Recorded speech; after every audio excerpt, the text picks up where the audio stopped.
versículo 3 al 4. Algo como que me falta algo, no sé, yo creo que todos los anuncios están dichos, ¿no? Se siente una semana no estando activos, como que se siente un extraño, ¿verdad? Segunda de Pedro, déjame ver, capítulo 1, versículo 3 al 4. Primeramente el versículo 3 nos dice así la palabra de Dios: como todas las cosas que pertenecen a la vida y a la piedad, nos han sido dadas por su divino poder, mediante el conocimiento de aquel que nos llamó por su gloria y excelencia.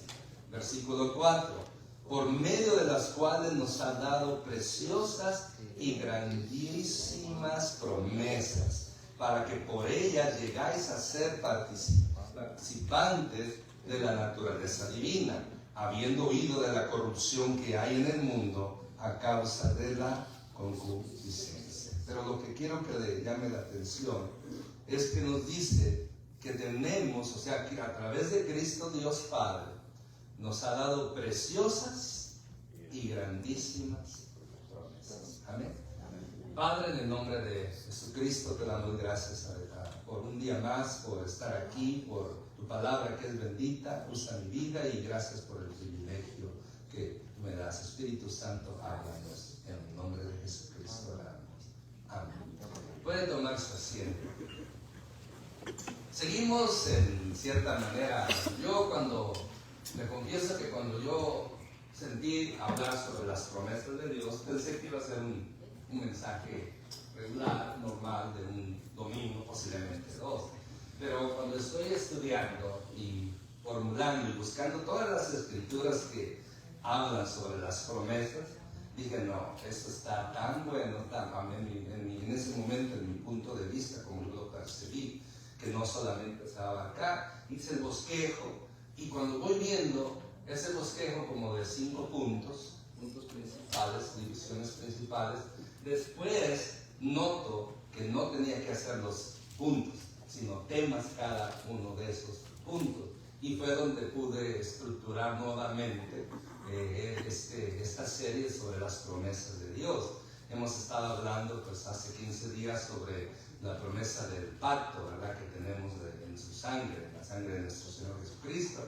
Y anteriormente nos tuvimos varios domingos hablando sobre los pactos de Dios. Hoy seguimos en la serie, por así decirlo, de las promesas de Dios, pero hoy hay un tema muy especial que posiblemente Dios mediante lo abarquemos en dos ocasiones, y este es el tema: el fundamento de las promesas de Dios en Cristo.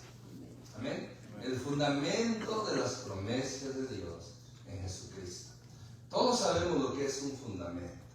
Un fundamento es la base que toda construcción necesita sólida para que aquella edificación pueda hacerse bien y no caer. ¿Estamos de acuerdo con eso?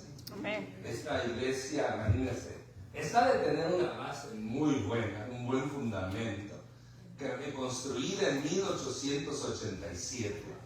No creo que sea cualquier fundamento, porque ha estado aquí por tantos años, más de un siglo, podemos decirlo. 100 y pico de años ha estado, casi pegando ya quizás a los 150 años que fue construida este edificio. Entonces imagínense cómo está el fundamento. Es un fundamento y en ese tiempo no había tanta tecnología y todo. Antes, por el contrario, era cuando había mejor material. Hoy en día la madera que tiene este templo es muy buena. Hoy en día ya no es madera, y hoy en día son ¿cómo se llaman las tablas que les ponen? El plywood. ¿Verdad que eso, que si yo me recargo y con un poquito de peso y fuerza, ¿qué hago? Un hoyo. O puedo irme a la otra habitación. Pero el fundamento es muy importante. De la misma manera, en las cosas espirituales, en la doctrina, en la teología, en todo lo importante, lo que tiene que ver con lo espiritual, el fundamento donde nosotros nos edificamos tiene que ser muy, pero muy importante. Pablo, cuando describe su primera carta a la iglesia en Corintios, les dice en el capítulo 3, versículo 11, porque nadie puede poner otro fundamento como el que está puesto, el cual es Jesucristo. Entonces Jesucristo viene siendo no solamente el fundamento, el centro, o sea, totalmente la persona más importante en el universo, por así decirlo. Uy, no. ¿Será que pensé que yo soy el que ando afectado por esto, no? Bueno, voy a decirlo una vez más. Jesucristo no solamente es el fundamento, sino el centro, la persona más importante del universo. Amén. Ahora sí, ya hace que mis oídos se destapen, ¿verdad? Ya que siempre queda uno como mormado y se le tapan los oídos. Con ese grito de amén ya podemos continuar. Por lo tanto, hoy vamos a ver que ese fundamento que es Jesucristo, las promesas de Dios tienen seguridad, tienen validez, son que duran mucho. ¿Por qué? Porque están fundadas en Jesucristo. Están fundadas en Jesucristo. Por eso es de suma importancia entender esto. Por lo tanto, en primer lugar, podemos decir que las promesas de Dios se cumplen en Jesucristo. ¿Amén? Se cumplen en Él. O sea, todo, si usted puede leer el Antiguo Testamento, va a notar muchas cosas, algunas que les van a gustar, otras que no les van a gustar. Pero si usted lee el entendimiento con una intención de aprender, encontrar a la persona de Jesucristo, lo va a encontrar en el Antiguo Testamento. Porque el Antiguo Testamento viene siendo una sombra de lo que después se revela a la persona de Cristo. Quizás no lo encuentra directamente mencionado, pero de alguna forma, como el Mesías, como el ungido, algunos creen como el ángel de Jehová, pero en sí hablan de Jesucristo. Y el Nuevo Testamento lo revela a su magnitud, como es este Dios tan poderoso que nos revela de esa manera. Por lo tanto, en Él se cumple todo lo que el Antiguo Testamento se profetizó. Las promesas de Dios en Él. ¿Aún se acuerda de las promesas de Abraham, que en tus simientes serán benditas todas las naciones de la tierra?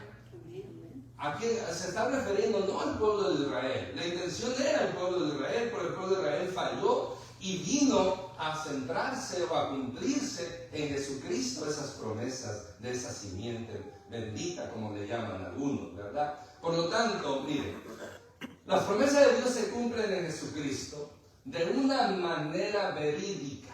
Nos dice 2 Corintios capítulo 1, a 18 al 20 nos dice lo siguiente: mas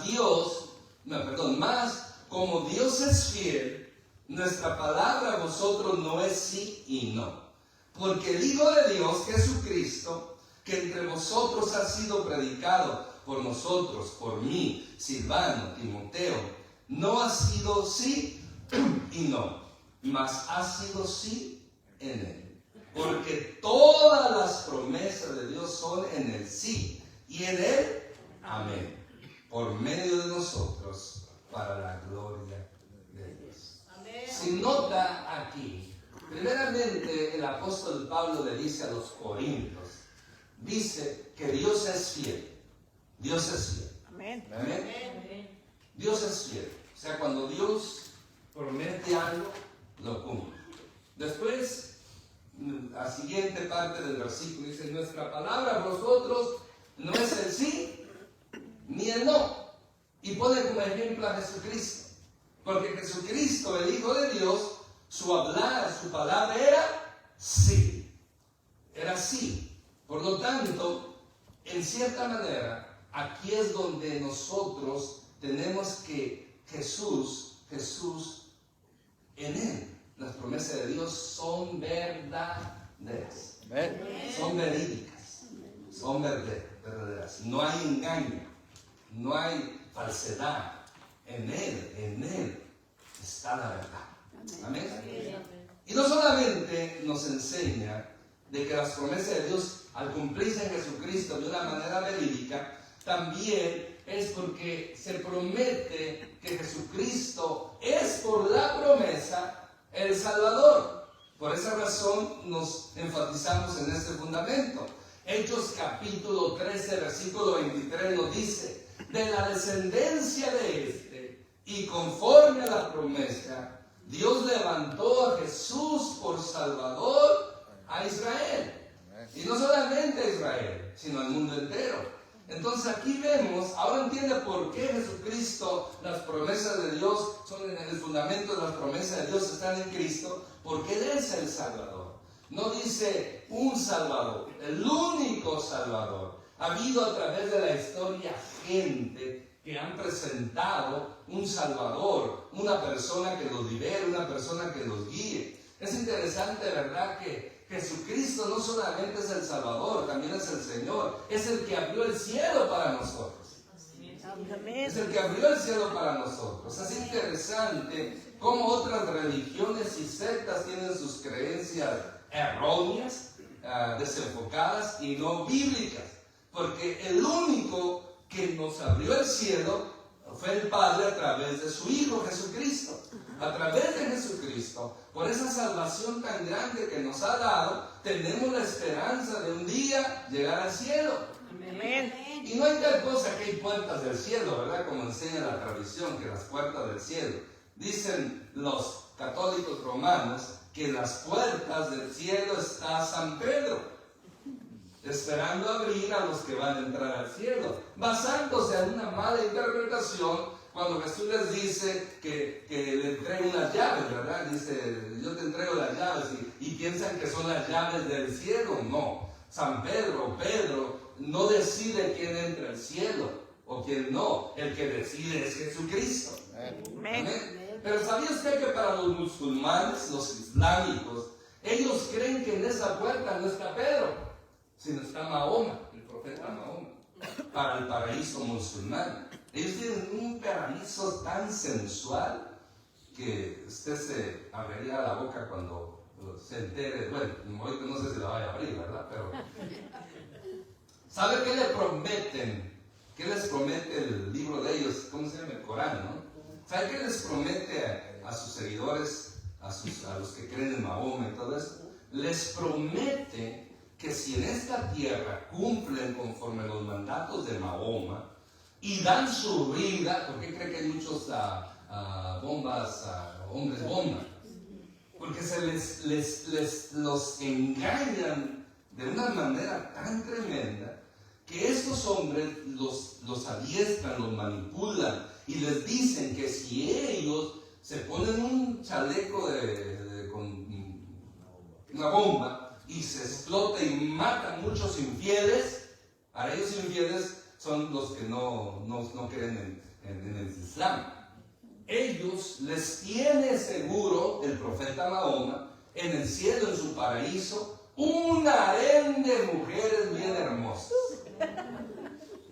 Imagínense, así los motivan. Entonces ellos por eso eran bien mensos, bien tontos, y se explotan, pensando que al despertar se van a encontrar que Mahoma los va a recibir y aquí está el harén con las mujeres más hermosas. Imagínense, entonces van a acabar todas las mujeres.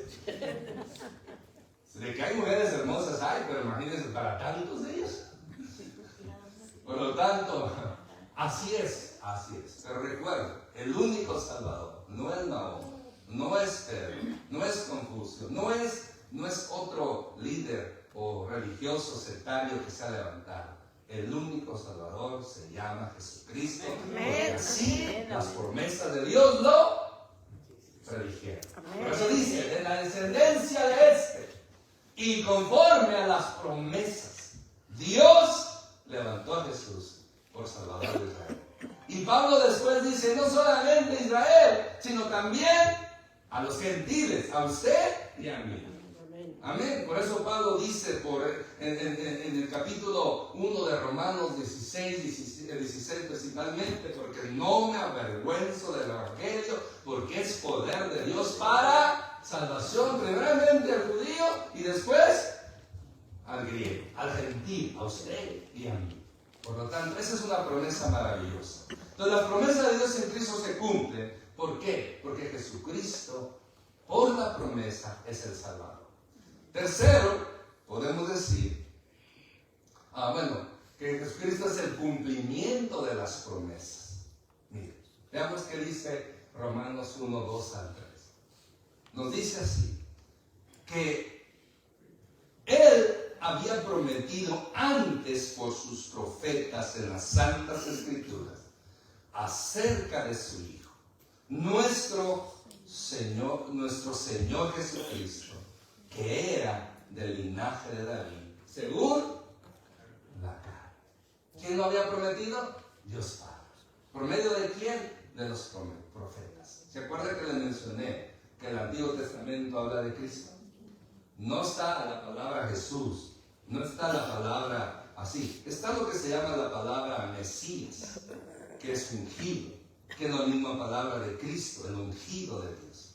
Por lo tanto, apunta, menciona. Entonces la Escritura lo certifica. Aquí Pablo está haciendo que las Escrituras del Antiguo Testamento son divinas, son producto divino, son inspiradas por Dios. Y estas palabras inspiradas por Dios testifican a través de estos hombres de que Jesús iba a ser descendiente de David, el cual venía a salvar al mundo de sus pecados. Entonces, esa es la promesa. Esa es la promesa que se cumple en Cristo. Y una cuarta verdad sobre las promesas de Dios se cumplen en Jesucristo sería que Jesucristo, por la promesa, es el único mediador. Amén. Amén. Es el único mediador. Mire cómo dice Hebreos capítulo 9, versículo 15. Así que, por eso es mediador de un nuevo pacto, para que interviniendo muerte para la remisión de las transgresiones que había bajo el primer pacto, los llamados reciban la promesa de la herencia eterna. Amén. Amén. Un mediador de un nuevo pacto. Ya sabemos cuál es el nuevo pacto. El nuevo pacto. ¿Se acuerda que Dios le dijo a Jeremías que iba a hacer un nuevo pacto con su pueblo? Que no iba ya a escribir sus leyes en piedra, en material destructible, sino que iba a escribir su ley, su palabra, ¿dónde? En el corazón y en la mente. Y vemos que a través de Cristo, que es la palabra encarnada, el Logos de Dios, Él vino a revelarnos esa verdad y por lo tanto la tenemos con nosotros. Ahora nos dice aquí, le da un título exclusivo. Escuche bien, exclusivo. Nadie más lo merece. Hay algunos que lo han usurpado, pero el único mediador se llama Jesucristo. Amén. Pablo describe en la segunda carta a Timoteo y le dice que solamente hay un mediador entre Dios y los hombres. Jesucristo, hombre. Su naturaleza humana la pone para así enfatizar la semejanza que Él vino a hacer con nosotros, para de esa manera redimirnos. Pero mediador, ¿qué es un mediador? Un mediador, entendemos, es una persona que se pone en medio de dos bandos. Es como un tipo, no es un árbitro, no es un referee, pero es el que está en cierta manera ayudando a los dos bandos, para que los dos bandos se reconcilien. Si hay enemistad, porque mire, la necesidad de un mediador es debido a que hay enemistad en dos bandos, en dos personas. Entonces el mediador viene y trata de que todo se solucione. Hay mediadores para los divorcios, hay mediadores para la custodia de los hijos, hay mediadores humanamente hablando para muchas cosas. Pero aquí, el mediador, aquí Jesucristo, título exclusivo de Él, el mediador divino, Él está en medio de Dios Padre, vamos a ponerlo, Dios Padre a la derecha y el ser humano a la izquierda. Cristo está en medio. Entonces, ¿qué es mediador?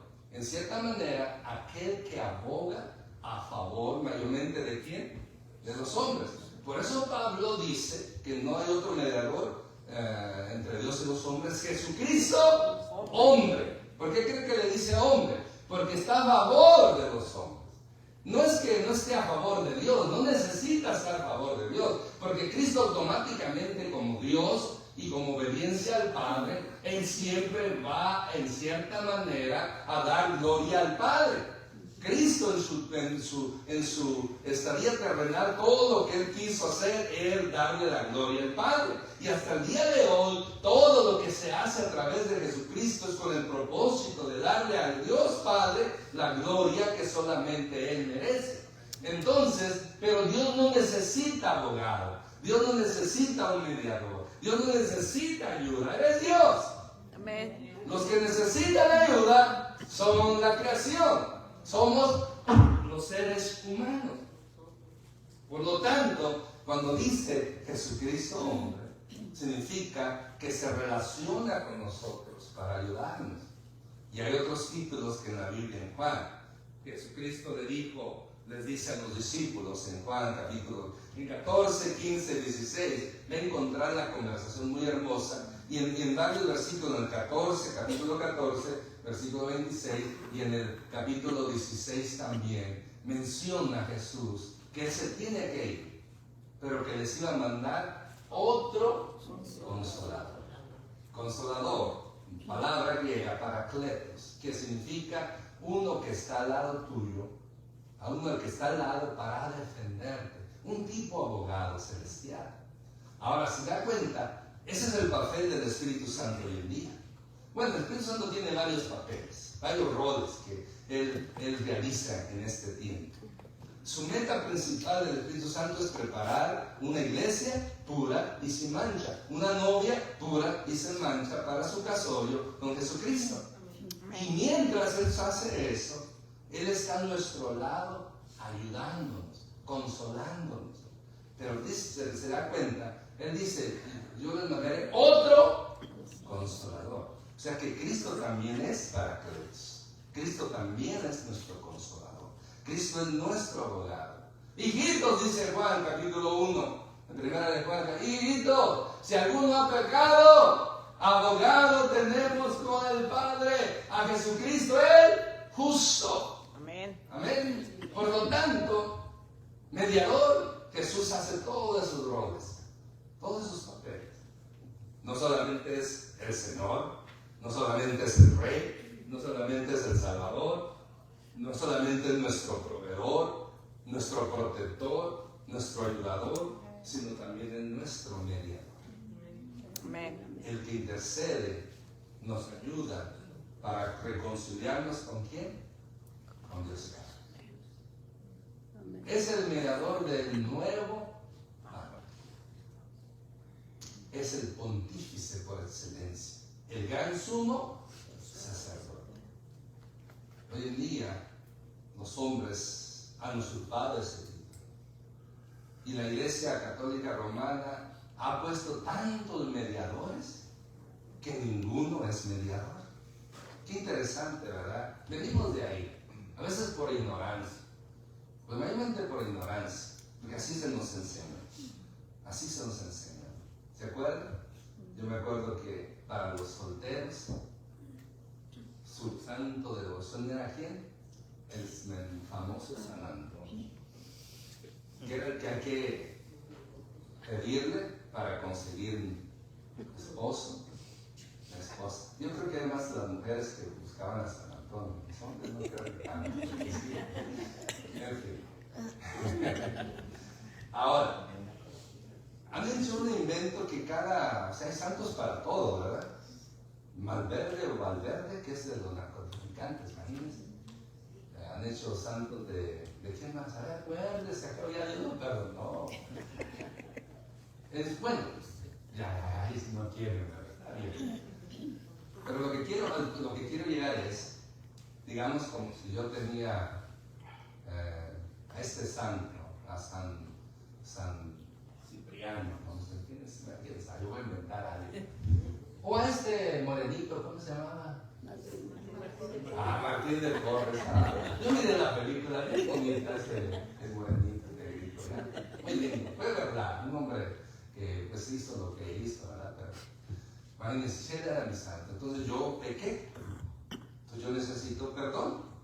Entonces, pero como se me ha enseñado que el Padre es severo, es justiciero, y más si me enseña el Antiguo Testamento que descendía fuego del cielo y consumía a todos, pues más miedo le voy a tener a este Dios Padre, al Dios Todopoderoso. Pero para eso se necesita un mediador, un intercesor. Ahora, pero es que interesante la cadena humana que se ha inventado, porque es una cadena humana. Yo voy con San Martín de Porres y le digo, hey, bonito piedito, pues necesito ayuda para que me perdone el Padre, porque al Padre lo tiene con trae como un garrote, ¿verdad? Que al que peca desde lo quiebra en la cabeza. Entonces ya va, como San Martín de Porres es muy bueno, y yo le caigo bien, va, pero él no se puede ir directo a Dios Padre tampoco, pero va a María, que es la madre de todos, según ellos, ¿no? Y María como mujer, pues sus hijos, pues ama a los hijos, y ella, pues como toda madre alcahueta, ¿verdad? Así no pueden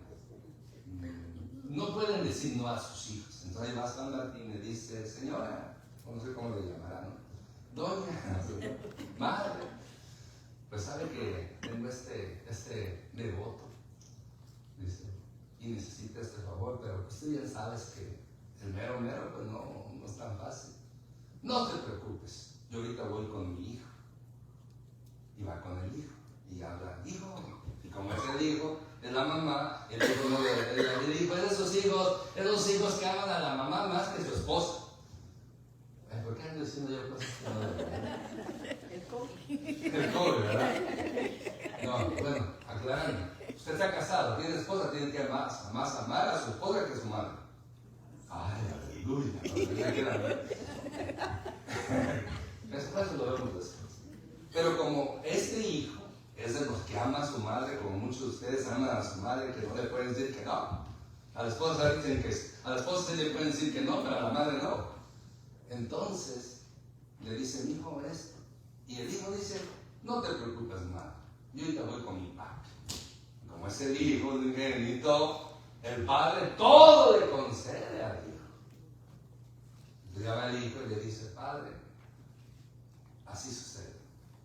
Mi madre, por vía de este santo, están intercediendo a favor de la libertad. El padre dice, ok, permiso tienes. Jesús agarra el permiso, le dice a tu madre, a María, estoy hablando como dicen ellos, ¿no?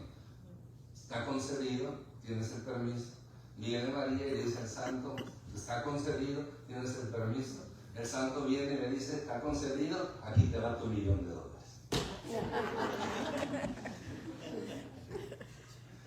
Así es el orden. ¿Se acuerdan de eso? Sí. ¿O estoy inventando? Así era. Una enseñanza de hombres garrafal. Bíblicamente no existe. La Biblia dice que solamente hay un mediador entre Dios y nosotros. Y que solamente al Padre se le debe pedir en el nombre de ¿quién? De Jesucristo. No hay otro. No hay otro nombre bajo el cielo dado a los hombres en quien podamos ser salvos. Amén. Amén. ¿Se da cuenta por qué Jesucristo es la persona más importante? Amén. Amén. Por eso, así es como lo presenta. Segundo, Jesucristo trae promesas superiores a través de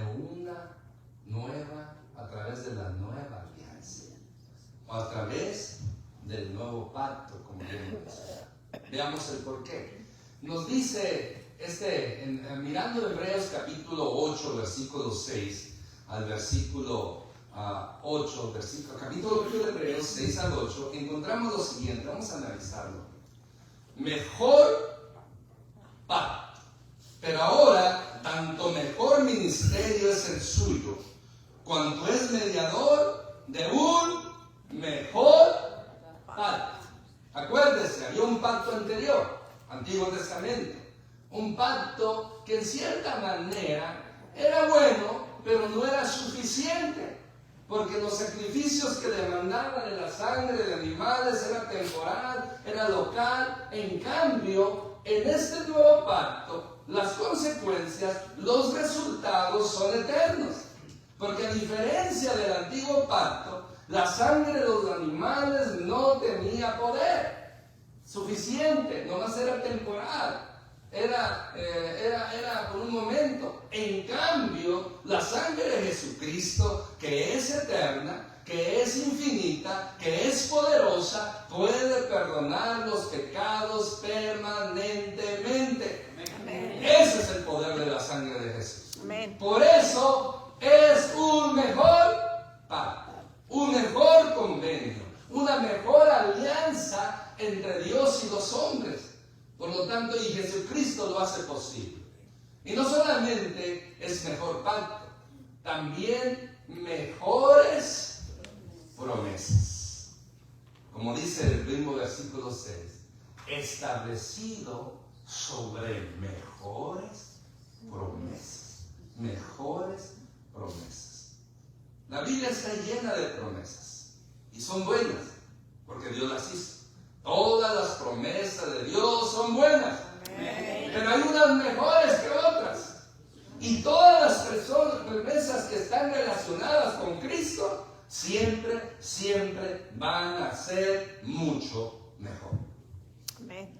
Por ejemplo, en el antiguo pacto no se prometía en cierta manera, de una forma más fácil, por así decirlo, tener la vida eterna, entrar al cielo. En el antiguo pacto, para entrar al cielo, ¿sabe qué teníamos que hacer? Cumplir los 10 mandamientos. Y cumplir los 10 mandamientos, nadie los puede cumplir. Solamente hay una persona que los ha cumplido, que es nuestro Señor Jesucristo. Nadie más. Nadie. ¿Y sabe qué decía la ley? Que aunque usted cumpliera 9 mandamientos y fallara en uno, ya toda la ley era ofendida, era transgresida. ¿Se da cuenta? Podía haber hecho 9 mandamientos, pero con uno que fallara, ya la ley lo declaraba injusto, pecador, reo de juicio. Así es como la ley trabajaba en el antiguo pacto. Entonces, ¿quién iba a ser salvo? Nadie puede cumplir los 10 mandamientos. Pero aquí vemos que a través de Cristo no es fácil entrar al cielo más porque usted dice. Porque sabe, no fue fácil que las puertas, por así decirlo, las puertas del cielo se abrieran para nosotros. Para nosotros no fue difícil, pero no fue fácil. Porque Cristo lo hizo posible. Cristo lo hizo fácil. Al Él cumplir la ley, al Él cumplir las demandas de la justicia de Dios, la justificación, de ahí viene la doctrina, nos abrió el camino nuevo y vivo para entrar a la presencia de Dios Padre. Amén. Tenemos la entrada. Ahora, ¿qué tenemos que hacer hoy en día? Creer en Jesucristo, aceptarlo como Señor y Salvador, confesarlo como Señor y tratar lo más que podamos en cumplir sus mandamientos. Amén. Amén. Amén. No se nos requiere que cumplamos los 10 mandamientos, qué bueno fuera. Pero cuando menos Dios quiere ver que estamos tratando día tras día de obedecerle, de vivir en santidad. Eso es lo que Dios quiere ver. Dios quiere ver lo que usted y yo estamos haciendo, los frutos que estamos teniendo. Por lo tanto, estas mejores promesas serán posibles. Imagínense las promesas de la vida eterna del Antiguo Testamento. Eran buenas pero difíciles. En cambio ahora en Cristo la promesa de la vida eterna es posible gracias a nuestro Señor Jesucristo, porque Él ya pagó el precio para que nosotros tuviésemos la esperanza de un día vestirnos de inmortalidad, de un día tener la vida eterna, que es algo tan maravilloso. Imagínense, Amén. estudiando en estos días una clase que estoy tomando del Nuevo Testamento, pues tengo que hacer una presentación de una de las parábolas y pues estoy buscando la que voy a hacer mi presentación. Y dije, voy a leer sobre el rico y Lázaro. A mí me encanta ese, el rico y Lázaro. Bueno, ustedes la conocen, ¿verdad?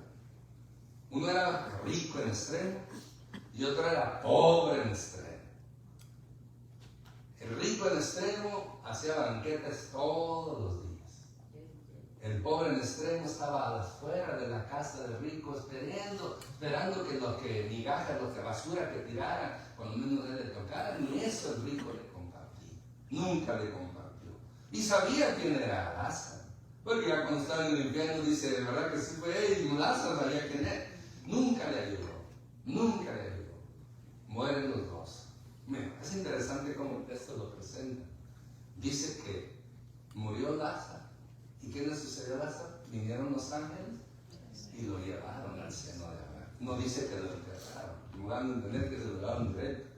Dice, muere el rico y es sepultado. Lázaro no dice que fue sepultado. ¿Quién lo iba a sepultar? El pobre Lázaro. No vamos a decir si fue una historia verídica. Muchos dicen que no, pero vamos a decir otro que fue una historia verídica. Un pobre, ¿quién lo va a enterrar? ¿Está ahí? Ahí. Pero aún así, aunque no tuvo quien lo enterrara, los ángeles lo llevaron al seno de Dios, al paraíso. El otro muere y lo entierran. Ya imagínense qué fiestonón, qué gasto se hizo. No, nosotros los hispanos, bueno, allá en mi rancho me acuerdo que éramos buenos para gastar para los entierros. No, hoy en día ya andamos pensando, es que aquí también nos asustan, ¿verdad? Y por eso muchos optan por la cremación, porque es muy más barato. No, yo me acuerdo ya que hasta el más pobre tenía su buena bóveda bien bonita ya. Había competencia. Allá en el campo, según es campo, santo, pero otro el Camposanto. En el Camposanto. Así decíamos, pero así era yo. No, yo no sabía campo santo. Nosotros estudiamos en Camposanto. Así decíamos, bueno, allá en Michoacán, así le digo. Bueno, yo decía, porque aquí en Michoacán dice, no, pastor, yo hablaba bien. Bueno, yo voy a quitar, yo decía, mi gente ahí de mi rancho, Camposanto.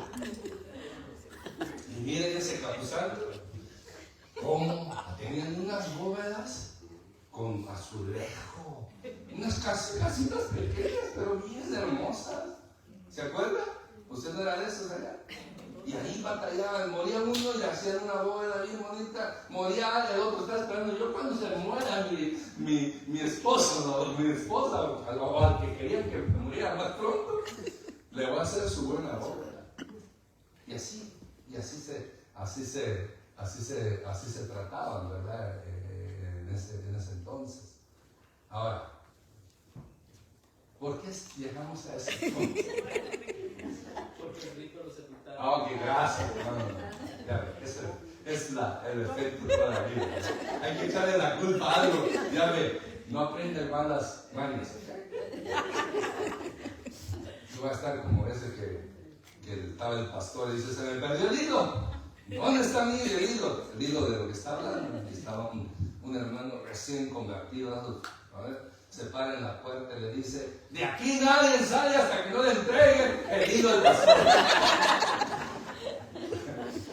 Entonces pueden imaginarse, gracias hermano, el rico. ¿Qué bóveda le hicieron? ¿Qué bóveda? ¿Qué fiesta? Porque se hace fiesta en eso. Pero que a veces se festeja más cuando muere alguien que cuando se casa. El punto es, pero miren la realidad. Mueren los dos. Uno es llevado al seno de Dios, al seno de Abraham, y el otro despierta en el Hades, en el infierno. Bueno, no quiero hablar más de eso, sino lo que quiero mencionar es que Jesús nos enseña, sea Lázaro el rico, personas reales, lo que sí es real es los lugares donde fueron. Hay un infierno y hay un cielo. ¿Ok? Eso sí es verdad. Y no solamente ese pasaje nos da luz sobre eso. Jesús es una de las personas que más habló sobre el infierno. Ahora, gracias a Cristo, tenemos la promesa, tenemos el escape, la esperanza de no ir al infierno, y mucho menos al lago de fuego. Tenemos la esperanza gracias a sus hermosas promesas, mejores promesas de un día ir al cielo. Amén. Esa es una promesa que todos tenemos. Amén. Donde no habrá más llanto, más tristeza ni dolor. Porque las primeras cosas pasan. Pero lo que me olvidé decir de ese versículo en Apocalipsis 21 es que Dios enjugará toda lágrima. No habrá más llanto, ni tristeza, ni dolor. Amén. Esa es la promesa. ¿Se dan cuenta? Todo esto gracias a quién? A nuestro Señor Jesucristo. Amén. Tercero, podemos decir, el primer pacto tenía defecto. Nos dice el versículo, porque si en aquel primero hubiera sido sin defecto, ciertamente no se hubieran procurado lugar para el segundo. Algo que está defectuoso se tiene que arreglar. Algo que no funciona se tiene que cambiar o hacer para que funcione mejor. Eso es lo que hizo Dios. Dios estableció su antiguo pacto y qué interesante que fue Dios el que lo hace. Pero ¿por qué tuvo defecto? Solamente Dios sabe el por qué. ¿Por qué Dios lo hizo con defecto? Hay muchas interrogantes que usted mismo, uno mismo, la gente tiene. Pero no podemos entender la mente de Dios. ¿Sabe por qué no podemos entender la mente de Dios? Porque nuestra mente es finita. Y la mente de Dios es infinita. ¿Qué significa finito? Limitado. Infinito no tiene límite. Lo otro día pensando lo que la gente dice. Si Dios sabía que Adán y Eva iban a pecar, ¿por qué permitió? ¿O por qué si Dios sabía que el diablo se iba a rebelar y hacer el daño que ha hecho a través de los siglos, de los milenios, por qué Dios lo creó? Son preguntas lógicas que la gente se hace, pero Dios todo lo hace perfecto. Dios lo hizo porque Él tenía un plan. Y nuestra mente a veces no alcanza a entender ese plan maravilloso de Dios. Ya lo he mencionado y lo vuelvo a decir, como dice este canto del hermano Samuel Hernández, a Dios no hay que entenderlo, a Dios hay que obedecer. Amén. Y por último, un nuevo pacto eterno, gracias a las promesas de Dios. Porque dice, reprendiéndolos dice, he aquí vienen días, dice el Señor, en que estableceré con la casa de Israel y la casa de Judá un nuevo pacto. Y no es un pacto temporal, es un pacto eterno. ¿Gracias a quién? A nuestro Señor Jesucristo. Por eso, mi hermano, mi hermana, todas las promesas de Dios, ¿en quién se cumplen? En Cristo. Por lo tanto, el fundamento, no se olvide de eso, el fundamento de todas las promesas de Dios están basadas, están centradas en la persona de nuestro Señor Jesucristo. Amén. Es por medio de Él y para Él que todas las cosas fueron creadas, sean tronos, sean dominios, sean potestades, sean visibles e invisibles, por medio de Él y para Él todo fue creado. Amén. De ahí viene que somos cristocéntricos. O sea, nuestra mirada, nuestro centro, nuestro todo se llama Jesucristo. Hay un canto que no sé si lo ha escuchado. Voy a decir las palabras del hermano Santiago dos Santos, un misionero brasilero que se estableció en Cúcuta, Colombia. Él, cuando venía a dar campañas en la puerta abierta, siempre a él le gustaba y canta bien, hermano, canta bien, todavía ahí está, y canta bien, y wow. Y él le gustaba cantar y lo cantaba tan hermoso ese canto. Y se ponía mientras predicaba así, decía. Y el canto dice así. No se canta así, pero no lo va a cantar. Jesús, tú eres la persona más importante de este lugar. Y el coro decía, Rey de Reyes, Señor de Señores, es aquel que vino mi vida a cambiar. Qué bonito, ¿verdad? No lo he encontrado por ningún lugar. No sé de dónde me lo sacó el hermano. Lo he buscado, ya últimamente no lo he buscado, pero me encanta. Y es algo que yo siempre menciono. Jesús, tú eres la persona más importante de este lugar. Amén. De mi familia, de mi economía, de todo lo que yo soy, todo lo que yo tengo. De la misma manera usted, Jesucristo es la persona más importante. Amén. De todas las promesas de Dios que se cumplen en Él. Porque Él es el fundamento firme que garantiza que lo que Dios promete se va a cumplir. Amén. Póngase de pie, por favor. Padre, gracias te damos por tu palabra que es bendita para sí. Gracias te damos por este momento, mi Dios. Gracias porque tú eres el fundamento firme, el fundamento.